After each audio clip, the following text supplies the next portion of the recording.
BTCआव सोमजिदों फिन आरोबाव गिख्रंथाव थासारि। रुनिकाटा फरेस्ट रेन्ज अफिसखौ आयेन बेरेखायै हा दखल खालामग्रा आदिबासिफोरा बुफाय बुसि आरो अर सावनानै सिलिंखार खालामदों।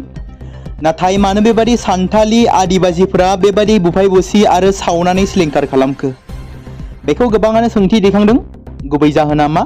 दा गुबै बाथ्राखौ बुंनो थाङोब्ला BTC हाग्रा बिफाननि गोख्रों एक्सन लानानै चिरां जिल्लानि रुनिकाटा हाग्रा खोन्दोनि सिङाव गोग्लैनाय एबा थानाय दाउखा बाहा देवस्रि आरो रायपुर हाग्रा ओनसोलाव गोबां आदिबासिफोरा आयेन बेरेखायै हाग्राखौ दानस्रांनानै न' बादा लुनानै थादोंमोन आरो बिसोरखौ BTC हाग्रा बिफाना हमो। बेनि उनावनो चिरां जिल्लानि रुनिकाटा थानानि साखाथियाव थानाय हाग्रा खोन्दोनि मावखुलिखौ आदिबासि हारिनि सुबुंफोरा हमनानै दोननायनि खिथेराव रुनिकाटा फरेस्ट रेन्ज अफिसखौ बुफाय बुसि सावना गोख्रों खुद्रिसारो आरो गोबां गारिफोरखौबो बुफाय बुसि खालामो होनना मिथिनो मोन्दों एबा समाजारि बिजोङाव गोसारनाय गोबां भिडिअखौ नुनो मोन्दों जानांगौ। आरो गंनैसो गारिखौ सावनानै सेवहांगार खालामो। बेनि अनगायैबो मावख'नि साखाथियाव गोबां सुबुंफोरा ज' जानानै BTC सोरखारनि हेंथा सोमावसारो आरो बे बाथ्राखौ मख'नो गोनांदि हाग्रा बिफाना रुनिकाटा हाग्रा खोन्दोनि सिङाव थानाय दाउखा बाहा देवस्रियाव गोदानै हा एवनानै थानाय आदिबासि सुबुंखौ हमनायनि हेंथायै गोख्रों खुद्रिसारदों होनना बे समाव रोखायै मिथिनो मोननाय जादों। बेराफारसे आदिबासि सुबुंफोरा आखायाव सिखा गन अन्थाइ लानानै दुंहाव थासारि सोमजिनायनि उनाव पुलिस बिबानगिरिखौ बुनानै जोखोम खालामो होनना बे समाव मिथिनो मोनबावनाय जादों। लोगोसे मावख'आव थानाय माखासे हाथियारफोरखौबो लानानै थांदों। दासान्दि रैखाथि हान्जाया थासारिखौ सामलायनो नाजादों।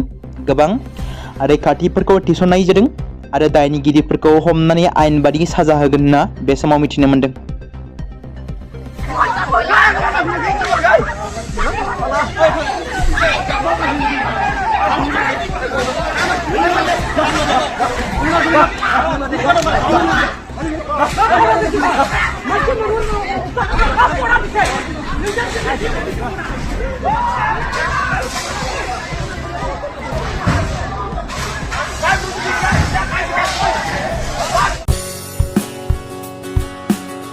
बे समाव मोनसे गोजोनथाव खौरां।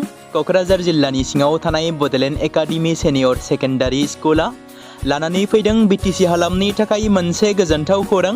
2026 आरो 2027 सोलोंथाइ बोसोरनि थाखाय क'क्राझार तिनिआलिनि हल्टुगाव आउटपस्टआव थानाय बड'लेण्ड एकाडेमि सेनियर सेकेन्डारि स्कुला फार्स्ट इयारनि थाखाय प्रि एडमिशन एबा जेबो बेसेन होनाङालासे मुं थिसननाय आरो फर्म गथायनाया दासान्दि सोलिगासिनो दङ।